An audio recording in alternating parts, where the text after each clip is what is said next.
안녕하세요. 저는 40대 후반의 여성입니다.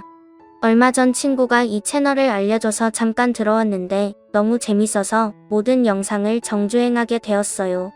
많은 사람들의 인생 이야기가 어찌나 재밌던지 들었던 사연을 또 들으며 즐거운 시간을 보내고 있답니다. 그러던 중 제 사연도 여기에 있는 사연과 만만치 않다는 생각이 들어서 사연을 신청해 봅니다. 제 이야기는 많은 며느리들의 주적인 남편과 시어머니와 있었던 사연인데요. 반전에 반전을 거듭하는 이야기이니 꼭 끝까지 들어주시길 바랍니다. 저의 어린 시절과 청소년기는 매우 평범해서 쓸 말이 별로 없습니다. 지극히 평범한 부모님 밑에서 사고 안 치고 일탈하지 않고 컸답니다. 대학을 서울에 있는 곳에 합격하게 되어서 혼자 자취하기도 했고, 대학을 졸업한 후에도 서울에 취직해 제 밥벌이를 하게 되었어요. 그렇게 보통의 삶을 살고 있는데 20대 후반이 되자 고향에 계신 부모님이 가끔씩 찾아오셔서 결혼하라는 잔소리를 늘어놓으셨어요. 저는 혼자 살 능력도 되고 결혼하고 싶은 마음이 없다고 말씀드렸는데 씨알도 먹히지 않았습니다. 사람은 때가 되면 결혼하고 때가 되면 아이를 낳아야 한다며 하루빨리 시집을 가라고 보채셨네요. 처음엔 한기로 흘리고 말았는데 회사 여자 동료들이 한둘씩 결혼하는 걸 보니 어느새 제가 부러워하고 있더라고요. 아름다운 드레스를 입고 싶기도 했고 멋진 남자와 가정을 이루면 지금보다 즐거운 인생이 될 거라는 확신이 들었죠. 그래서 지인들이 소개해주는 남자들은 빠짐없이 모두 만나게 되었답니다. 여러 번 소개팅을 하다가 굉장히 마음에 드는 남자를 만나게 되었어요. 바로 제 남편이었죠. 그이는 첫인상부터 남달랐습니다. 서글서글한 인상에 몸에 밴 배려심, 그리고 저의 말에 귀 기울여주고 공감하고 이해해주는 모습이 인상 깊었답니다. 그러니 남편도 저를 마음에 들어해서 다음 약속을 잡게 되었고 바로 깊은 사이로 발전하게 되었죠. 저희는 회사가 가까워서 퇴근을 하면 바로 만나서 데이트를 했고 서로의 자취방을 오가며 사랑을 높이 쌓았네요. 그러다 제가 덜컥 임신하는 바람에 결혼을 서두르게 되었답니다. 저와 남편은 그전까지 결혼은 느긋하게 하자고 말을 맞추었는데 뱃속의 아이 덕분에 결혼을 서두르게 되었죠. 저희 부모님은 제가 빨리 결혼하길 바라셔서 제 임신 소식을 매우 좋아하셨습니다. 결혼과 동시에 손주까지 안게 생겼으니 겹경사라며 좋아해 주셨죠. 그런데 시댁에 인사를 갔더니 시부모님이 떨떠름한 표정으로 보시더군요. 얘들아, 니들이 책임질 짓을 했으니 니들이 알아서 결혼을 하든지 해라. 우리 형편은 니들 결혼에 보태줄 돈 같은 거 없다. 행여나 신혼집을 마련한다고 돈 달라는 소린 하지 마라. 네, 어머님 걱정 마세요. 수호씨랑 제가 모은 돈으로 신혼집도 마련하고 혼수도 마련할 거예요. 양가 부모님께 손을 벌리지 않을 테니 걱정 마세요. 그렇다니 다행이다. 그 보다시피 우린 먹고 죽을래야 돈이 없거든. 하여튼 한 식구가 되는 거니까 앞으로 잘 지내보자꾸나. 그럼요. 저도 며느리로서 최선을 다하겠습니다. 앞으로 잘 부탁드려요. 그렇게 양가 부모님께 인사를 드리고 이어서 상견례도 무사히 잘 마쳤습니다. 그리고 몇 주 뒤 제가 꿈꾸던 아름다운 드레스를 입고 결혼식을 올렸답니다. 많은 하객들의 박수와 축하를 받으며 제2의 인생을 시작하게 된 거죠. 신혼부부가 되긴 했지만 제가 입덧이 심한 바람에 남편과 좋은 시간을 많이 보내진 못했어요. 그이는 매일 제 걱정 때문에 잠도 거의 못 자며 지냈고 저 또한 임신 중 겪어야 할 고통을 모두 겪는 바람에 힘든 시간을 보냈답니다. 그래도 이 모든 걸 참아내니 이듬해 세상에서 가장 예쁜 딸아이가 태어났어요. 힘들었던 시간을 한 방에 보상받는 기분이었고 세상에서 제가 제일 행복한 여자라고 느껴졌답니다. 저는 육아만 하고 싶었지만 남편의 월급으로는 생계가 너무 빠듯해서 휴직을 할 수 없었어요. 그래서 제 아이를 가까이 살고 계신 시부모님께 맡기고 회사 생활을 이어갔답니다. 물론 수고비 명목으로 용돈을 많이 드렸죠. 저는 주간에는 회사 생활에 밤에는 육아에 몸이 2개여도 모자라다는 말을 실감하며 살았던 것 같아요. 그런데 얼마 지나지 않아 둘째 아이를 임신하게 되었어요. 그렇게 바쁜 와중에도 남편과 사랑을 많이 나누었으니 둘째를 갖게 되는 결과를 낳게 되었죠. 그래서 전 회사와 육아, 퇴교까지 해야 했답니다. 무엇 하나 허투루 하지 않고 온 힘을 다했어요. 10달 뒤 세상에서 가장 잘생기고 귀여운 아들이 태어나며 저희는 내 식구가 되었습니다. 시부모님께 매달 100만 원의 용돈을 드리고 두 아이를 부탁했어요. 당장 어린이집에 보내기에는 너무 어리기 때문에 할머니 손에 맡기는 게 좋을 거라 판단했기 때문이죠. 시어머니는 손주들을 끔찍이 좋아하시진 않았지만 그렇다고 미워하거나 불편해하시진 않았어요. 이런 말 하긴 뭐하지만 딱 100만 원만큼 아이들을 돌봐주시는 느낌을 지울 수가 없었습니다. 그렇게 세월은 조금 지나 자식들이 어린이집을 다닐 나이가 되어서 더는 시댁에 아이들을 맡기지 않았어요. 남편과 번갈아 가면서 아이들을 어린이집에 보내고 데리고 오며 힘들어도 저희 손으로 길렀죠. 그이와 제 월급이 충만하진 않았지만 넷이 살기에는 꽤 넉넉해서 큰 욕심 부리지 않고 하루를 열심히 보냈죠. 그러다 몇 달 뒤 남편이 다니던 회사에서 잘리는 날이 왔어요. 진급을 2번이나 물먹었는데 왜 나가지 않고 버티고 있느냐며 권고사직을 권했답니다. 남편은 자존심을 버리고 끝까지 버티려고 했으나 뜻대로 되지 않고 회사에서 쫓겨나고 말았죠. 여보 미안해, 나도 이렇게 될 줄은 예상 못했어. 아무래도 내가 능력이 없는 놈인가 봐. 저는 무슨 말을 해줄까 생각하다가 남편에게 힘이 되는 말을 해주기로 했습니다. 아니야, 회사에서 당신 같은 인재를 몰라본 것뿐이야. 바보 같은 놈들이 아까운 사람을 놓친 거라고. 그리고 세상에 회사가 거기 하나만 있는 것도 아닌데 왜 이렇게 풀이 죽어 있어. 다른 데 알아보면 분명 더 좋은 곳에서 연락이 올 거야. 그럴까? 가장이 돼서 이런 꼴을 보여 진심으로 미안해. 당분간은 내가 아이들 케어 다 할 테니까 당신은 회사 일에만 신경 써. 그렇게 남편은 회사를 나와 잠시 가사 일과 육아를 담당했어요. 그이는 집안일에 소질이 있는지 저보다 깨끗하게 청소도 잘하고 음식도 맛있게 잘했답니다. 여보, 당신 알고 보니 주부 9단이었네? 당신 덕에 내가 집에 오면 너무 편해. 그렇다면 다행이네. 그런데 여보, 내가 이력서를 여러 군데 넣었는데 아직 연락 오는 데가 한 군데도 없어. 그래서 당분간 중국집 배달원으로 알바를 할까 해. 아이들이 어린이집에 가 있는 시간 동안 말이야. 남편은 취직이 안 되자 어떻게 해서든 가장 노릇을 하려고 노력했답니다.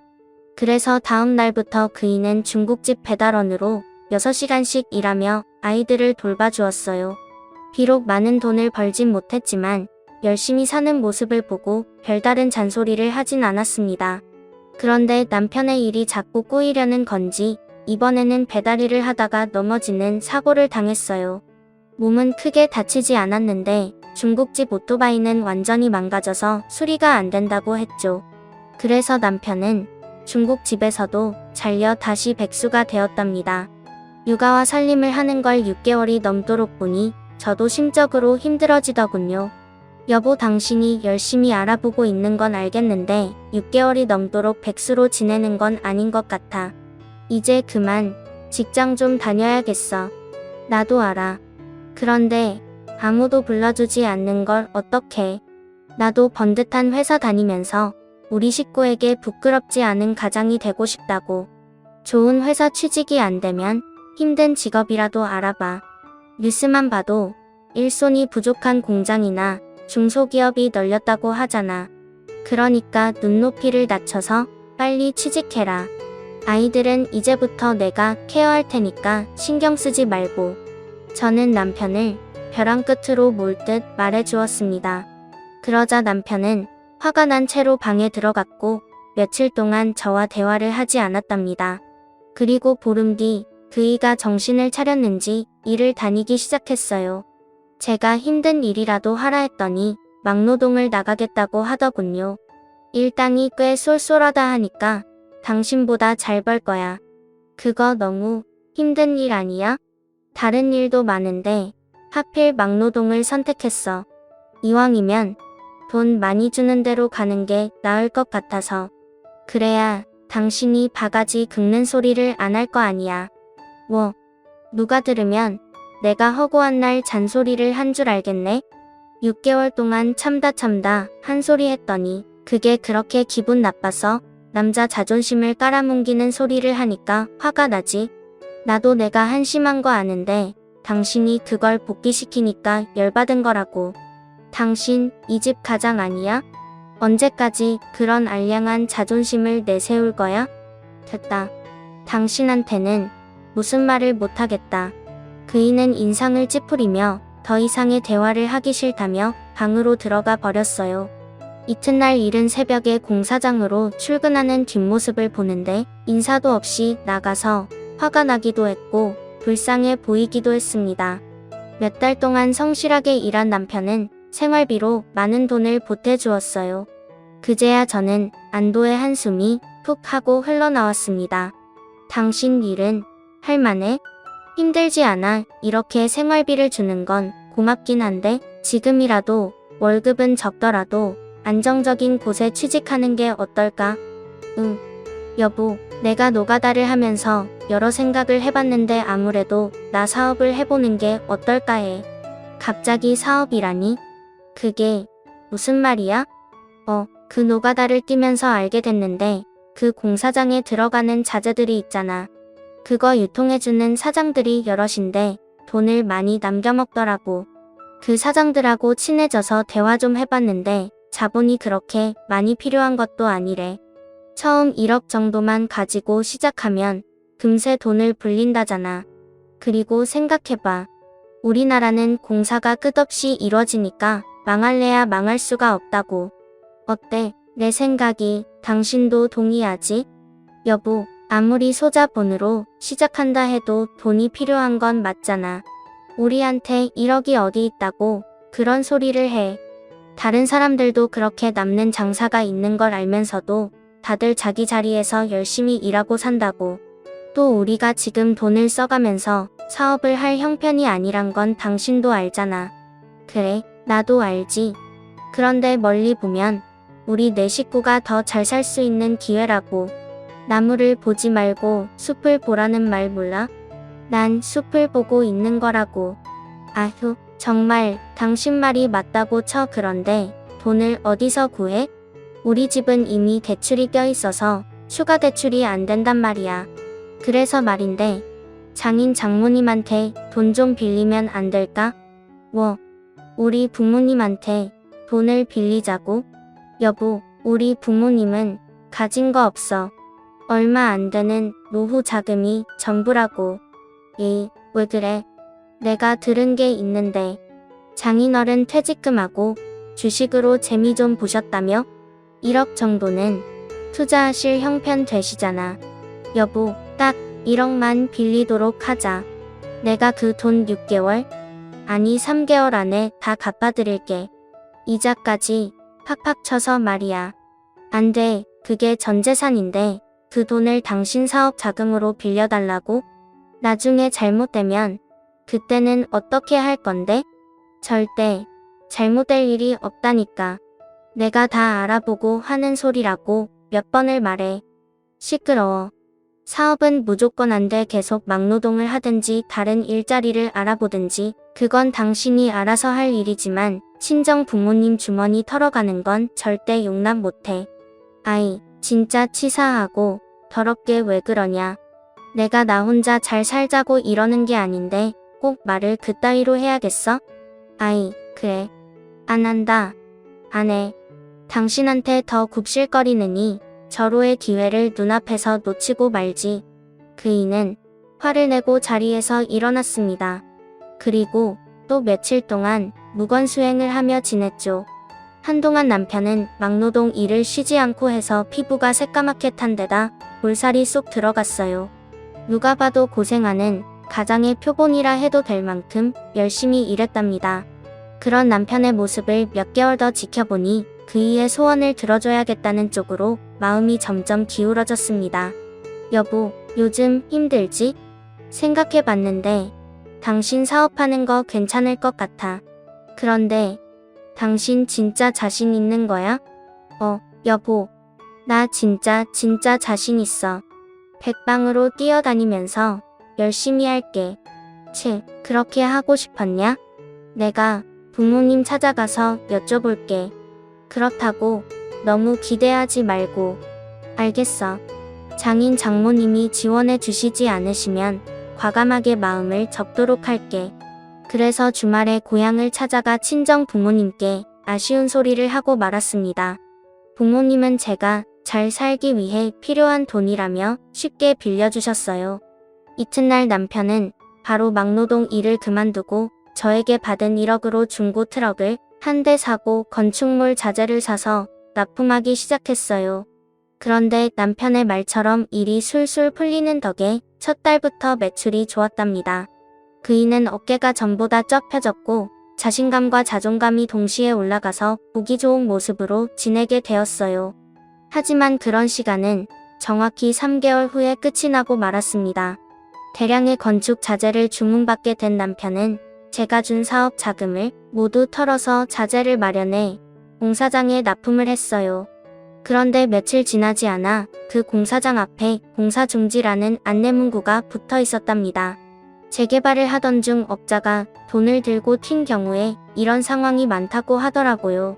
여하튼 남편은 자재값을 받으려고 여기저기 뛰어다녔는데 다들 책임을 전가하며 돈을 지불하지 않았답니다. 이에 남편은 바로 건설사에 민사소송을 진행했는데 그쪽에서도 자재값을 지불할 책임이 없다며 맞고소를 했답니다. 공사 지원금은 건설사가 내는 것이 아니라 재개발 투자자들이 지급하는 거라며 제 남편의 소송을 짓밟았죠. 결국 계란으로 바위를 깨려다가 만신창이가 되고 말았답니다. 그렇게 망해버린 남편은 집안에서 술을 마시기 시작했어요. 속이 많이 상한 데다 저와 친정 부모님께 죄송해서 어찌할 바를 모르겠다는 소리를 연신했답니다. 이렇게 소주 먹고 앉아있을 시간에 우리 부모님 돈 갚으려고 일을 해. 언제까지 신세한탄을 하고 있을 거야? 그래, 미안하다. 내가 이렇게 못나서 정말로 미안하다. 그래도 그렇지 속이 썩어가는 나한테 그렇게까지 보채야겠냐? 그 돈 내가 무슨 일이 있어도 갚을 테니까 입 좀 다물어라. 뭐야? 당신 지금 뭘 잘했다고 나한테 그런 식으로 말해? 한심하게 술이나 퍼먹지 말고 나가서 일하라는 게 틀린 말이야? 제발 정신 좀 차려. 그러자 남편은 자리에서 벌떡 일어나 제 따귀를 날렸습니다. 또 제 머리채를 낚아챘는데 방어를 하려 해도 힘이 너무 세서 속수무책으로 당하고 말았죠. 제가 눈물을 흘리자 다시 한번 따귀를 날리더니 이년아 남자가 일하다 보면 망하기도 하고 실수도 할 수 있는 거지. 왜 이렇게 몰아세워 꼴 보기 싫으니까 당장 내 눈앞에서 사라져. 라고 심한 욕설을 했답니다. 저는 당장 이혼을 마음을 먹고 집을 나갔어요.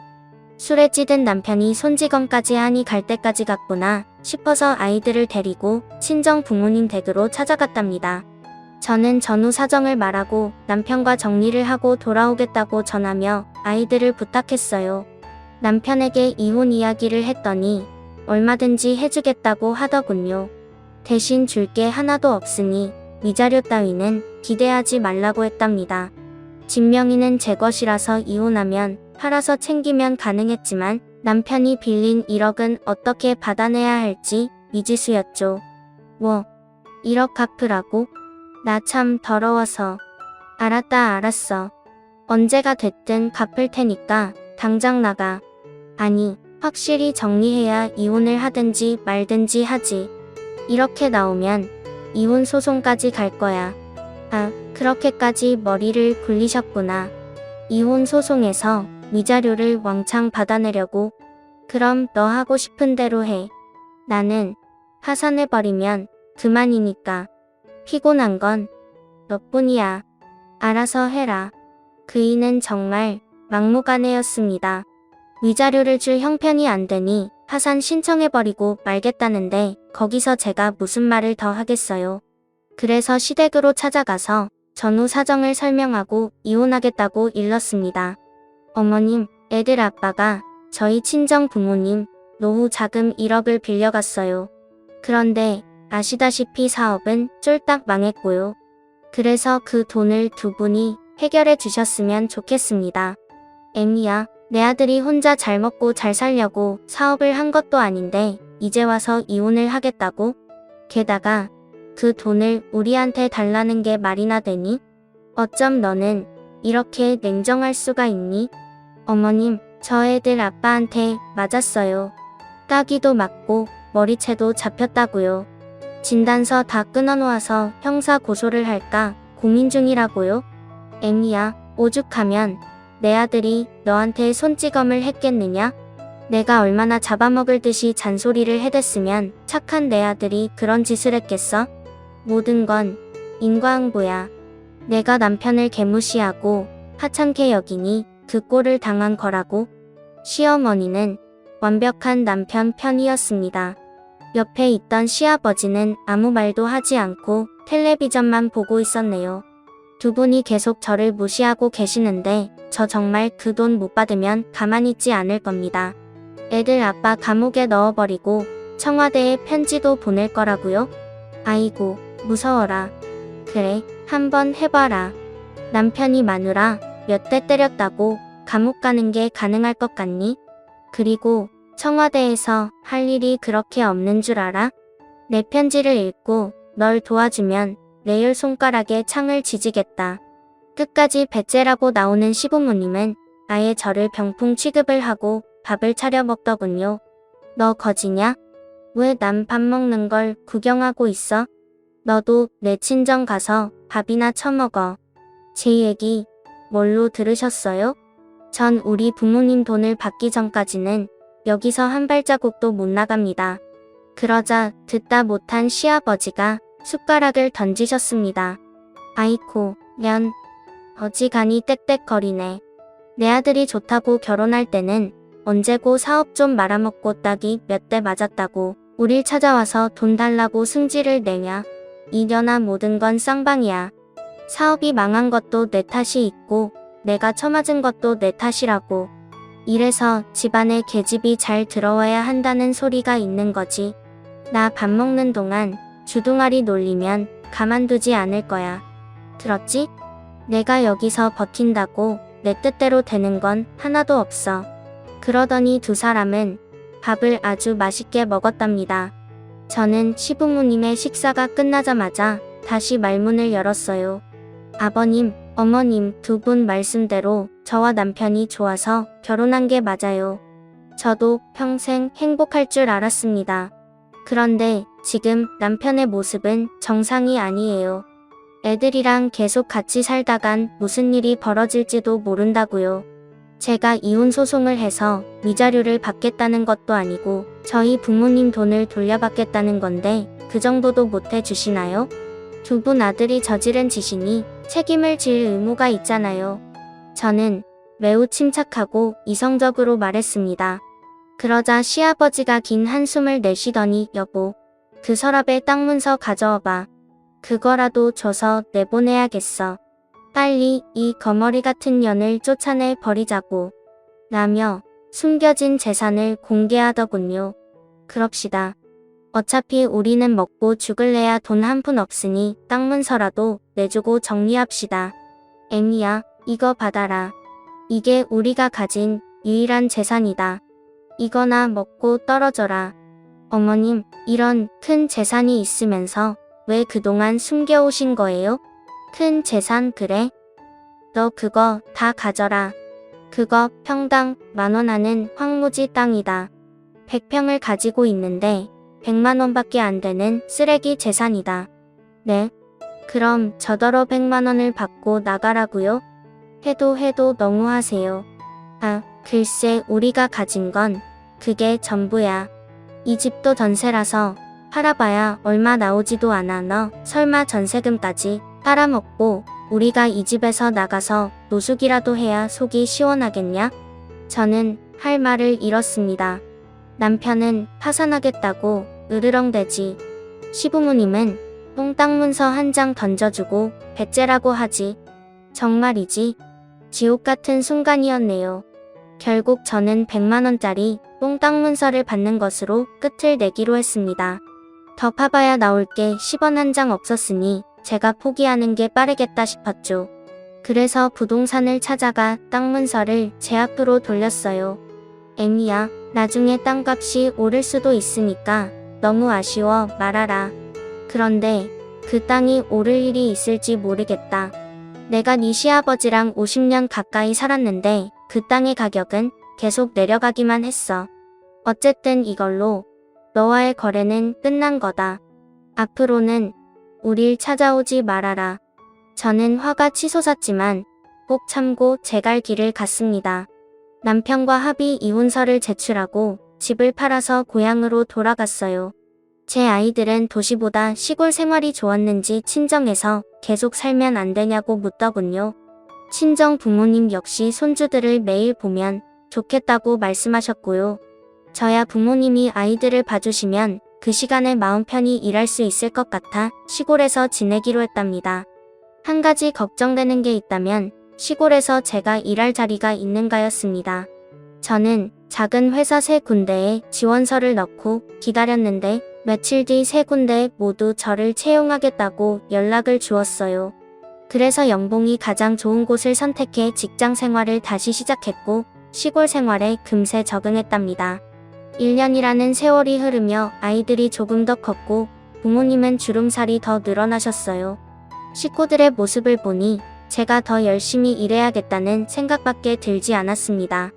전 남편이 날려먹은 1억도 되갚아 드려야 하고 자라나는 아이들을 뒷바라지하려면 악착같이 살아야만 답이 나올 것 같았죠. 그래서 회사 일을 끝내면 알바로 식당에서 일했습니다. 밤 10시까지 일하고 녹초가 된 채로 집에 들어가면 아이들은 잠이 들어 있었죠.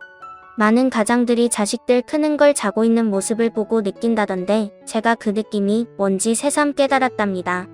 저의 고된 하루는 6개월이 더 이어졌고 어느새 부모님의 빚 절반을 갚아드리게 되었어요. 그러던 어느 날 식당에서 알바를 하고 있는데 모르는 번호로 전화가 걸려왔어요. 여보세요? 안녕하세요. 저는 익산에서 부동산을 운영하는 공인중개사입니다. 다름이 아니라 그 선생님의 땅 때문에 연락을 드렸어요. 땅이요? 무슨 땅이요? 저는 전 남편과 이혼하면서 시부모에게 받은 똥땅을 잊고 있었습니다. 그 익산에 있는 황무지 땅이요. 이거 명의가 선생님 이름으로 돼 있던데 아닙니까? 아, 맞아요. 그거 제 땅 맞습니다. 그런데 땅에 무슨 문제라도 있나요? 네, 아주 큰 문제가 생겼습니다. 그 선생님의 땅에 아파트와 상가가 들어오기로 결정이 났어요. 그 앞으로 5년 뒤부터 공사가 시작될 예정이랍니다.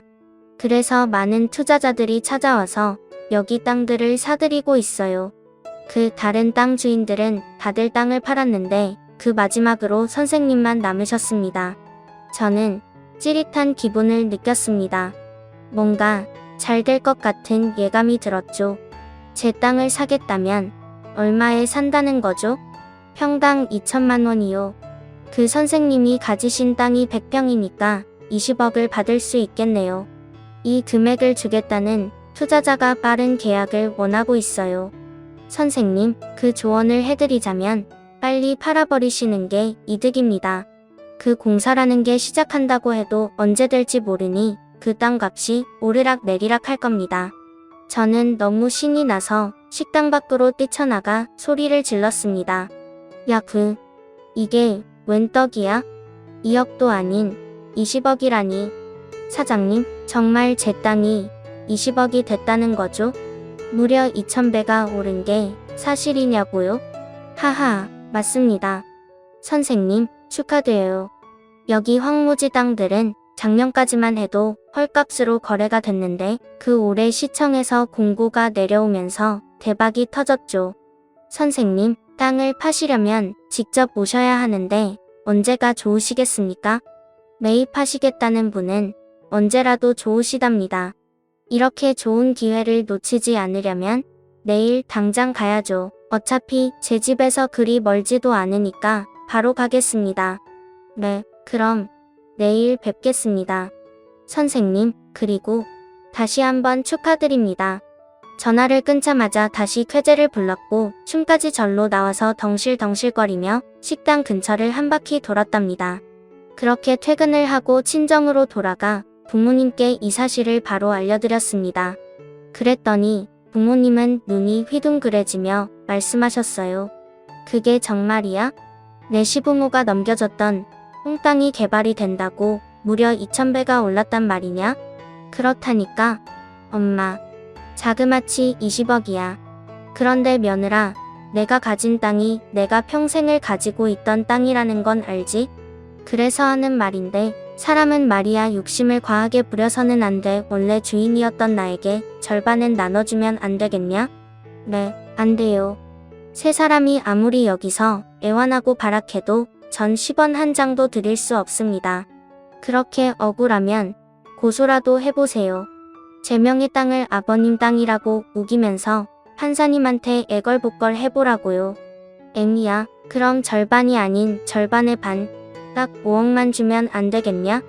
너도 알다시피 우리 집안이 엄청 콩삐파잖아. 내 아들 놈은 아직도 백수에 술만 처먹고 살고 있어. 게다가 지금 살고 있는 천세집도 기한이 다 돼간다고. 오갈 데 없는 노인들한테 봉사한다 생각하고 딱 5억만 베풀어 주거라. 그럼 다시는 내 앞에 나타나지 않으마. 5억을 달라고요? 어머님, 계속 그렇게 거지근성을 부리면 제가 알겠습니다 하고 돈을 드릴 줄 알았어요? 어디서 개풀 뜯어먹는 소리를 하고 있어요? 5억도 많아. 그럼 3억만 주거라. 그것도 안 되면 1억만이라도 줘. 제발 우리한테 아량을 베풀어주면 안 되겠니?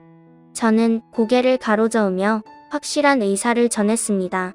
그러자 세 사람은 제 앞에 무릎까지 꿇으며 구걸했어요. 여보, 우리 재결합하자. 그거 싫으면 1억만 주라. 며느라, 그 시애미가 그동안 미안했다. 딱 1억이면 만족하고 돌아가마. 앵이야, 그 많은 돈을 어디에다 쓰려고 하니? 우리 예정을 생각해서 1억만 부탁하마. 이에 저는 지갑을 꺼내서 5,000원짜리 한 장을 꺼내 던져 주었습니다. 여기까지 오시는데 차비 많이 들었을 텐데 그걸로 차비에 보태 쓰세요. 그럼 전 이만 갑니다.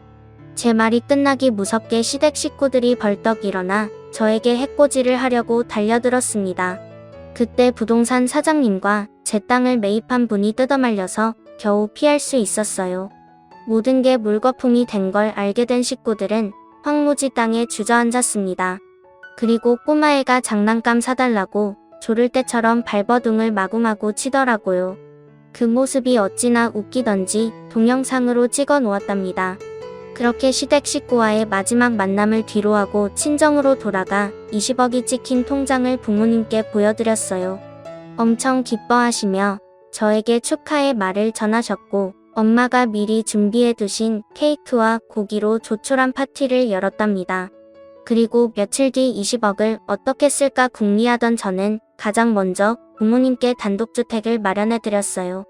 그리고 얼마 떨어지지 않은 곳에 저희 집을 마련했고요. 아이들이 보고 싶으면 언제든 걸어서 왔다 갔다 하실 수 있답니다. 그리고 나머지 돈은 모두 저축해 두었어요. 나중에 아이들이 커가며 들어가는 돈으로 생각하고 고이 모셔두기로 했답니다. 그리고 저는 식당 알바를 그만두고 다니던 회사는 계속 다니기로 했어요. 눈앞에 큰 돈이 있어서 유혹이 있긴 했지만 잘 뿌리치고 현명하게 결정한 것 같네요. 그리고 이듬해 시댁의 소식을 전해 듣게 되었는데 많이 충격적이었습니다. 시부모님은 집주인이 전세금을 올려달라 해서 집을 나왔는데 다른 전세집을 구하지 못했대요. 그래서 원룸으로 들어가 월세살이를 하고 있답니다. 여기까지는 별로 큰 충격이 아니긴 하지만 전 남편에게 큰 문제가 생겼답니다. 그이는 술독에 빠져서 헤어나오지 못해 결국 간암으로 투병 중이라고 하네요. 돈도 없는 데다가 저희 식구가 찾아가지 않으니 많이 힘들 것 같습니다. 불쌍하긴 하지만 아이들을 데리고 병원에 갈 일은 없을 것 같아요. 이후 시댁 소식은 더 이상 접하지 못해서 어떻게 지내고 있는지 잘 모릅니다. 전 남편의 생사도 모르고 있죠. 한편 이혼 후 남자라면 치가 떨리도록 싫었던 제가 연애를 시작한 지 몇 달 지났습니다. 같은 회사에서 일하는 동료인데 매일 얼굴 보며 지내다가 정이 들어서 연인까지 발전하게 되었어요. 그렇다고 재혼을 할 생각은 없어요. 제 전남편도 처음엔 완벽하게 보였으니 나중에 힘들어질 염려가 되어서 연애만 할 생각입니다. 지금까지 저의 평범하고도 온전치 않은 삶, 그리고 뜻밖의 행운까지 모두 써내려 왔는데요. 이렇게 가슴이 시원하게 글을 써보니 기분이 좋아서 웃음이 나오네요.